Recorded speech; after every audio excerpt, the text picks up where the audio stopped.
Welcome back to the Explainer. So today we're diving deep into the heavily rumored Royal Enfield Himalayan 440. Now, if you follow the adventure motorcycle scene at all, you already know the community has been absolutely buzzing about this. We're going to look closely at the latest data and reports floating around to figure out exactly why this back-to-basics motorcycle might be literally exactly what the overcomplicated adventure market needs right now. We'll check out the specs, the design philosophy, and where it fits in the big picture of off-road touring. Let's get right into it. Okay, to kick things off, let's ask a really simple question. Do you remember the Himalayan 411?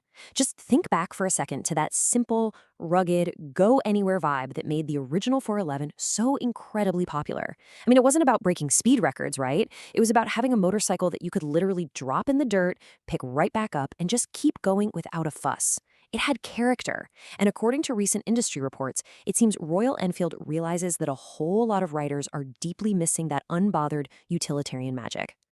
Which brings us to Section 1, the return of rugged.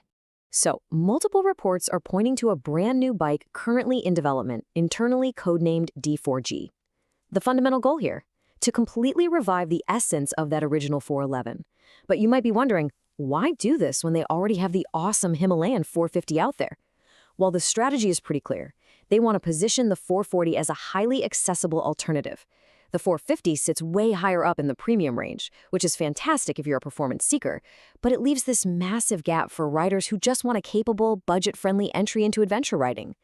The whole philosophy driving this new model is a return to three core values: simplicity, durability, and ease of use. It's all about stripping away the excess and focusing purely on the joy of riding. Because, let's be honest, when you're miles away from civilization, you really don't want complex systems that require, an engineering degree to fix. You just want a machine that is straightforward and totally dependable. All right, Section 2, powering the new 440. At the heart of this new bike is likely going to be a 443 single-cylinder engine. And what's super interesting here is that reports indicate this air and oil-cooled power plant will actually be derived straight from the Scram 440. So instead of reinventing the wheel and building a new engine from scratch, Royal Enfield is smartly leveraging an existing, proven mechanical foundation and just tweaking it for adventure touring. Oh, and it's also expected to pack a 6-speed gearbox, which, as you know, is absolutely crucial for those long highway stints between the trails. Now, looking at the numbers on paper, 25.4 horsepower and 34 newton meters of torque. Yeah, that's only slightly higher than the old 411. But actually, peak numbers don't tell the whole story here. Royal Enfield is reportedly fine-tuning this setup to deliver a much better overall refinement and, this is the big one, stronger low-end torque. That low-end grunt is literally exactly what you need when you're slowly creeping over rocks, plowing through mud, or hauling a ton of luggage on an off-road trip. Moving on to Section 3. Keeping technology simple. Here, Royal Enfield is deliberately curating the tech loadout. They're keeping the essential tools that genuinely help an adventure rider. Things like switchable ABS, so you can easily slide that rear wheel in the dirt, the tripper navigation module to keep you on the right path, and modernized LED headlamps for better visibility. But, and this is key, they are purposely ditching the really complex rider aids, like traction control and multiple riding modes. Leaving those out does two brilliant things. It completely maintains that unbothered utilitarian vibe, and it significantly keeps the cost in check for you, the buyer. Let's get into Section 4, hardware built for dirt. So the most crucial point for any adventure bike is what actually connects it to the ground. Retaining a conventional chassis setup, likely adapted for slightly better performance, this bike really aims to excel the moment the pavement ends. It's expected to feature some seriously impressive suspension travel, matching or even slightly exceeding the 411's 190 millimeters in the front and 180 millimeters in the rear. And that long travel is paired with a heavy-duty dual-purpose tire setup. We're talking a massive 21-inch front wheel to just effortlessly roll over obstacles and a 17-inch rear wheel to lay all that power down. Visually, you can totally expect the motorcycle to keep that iconic, bare-bones silhouette we all absolutely loved on the 411. It's that rugged, function-over-form aesthetic that practically screams adventure. But, it won't just be a carbon copy. Reports are suggesting it'll be modernized just enough to feel fresh. Think subtle updates like refreshed paint schemes and revised graphics, just to bring it into the modern era without losing an ounce of its rugged soul. Let's zoom out a bit for Section 5, the 3-tier strategy. This specific model builds an incredibly smart product ecosystem for the brand.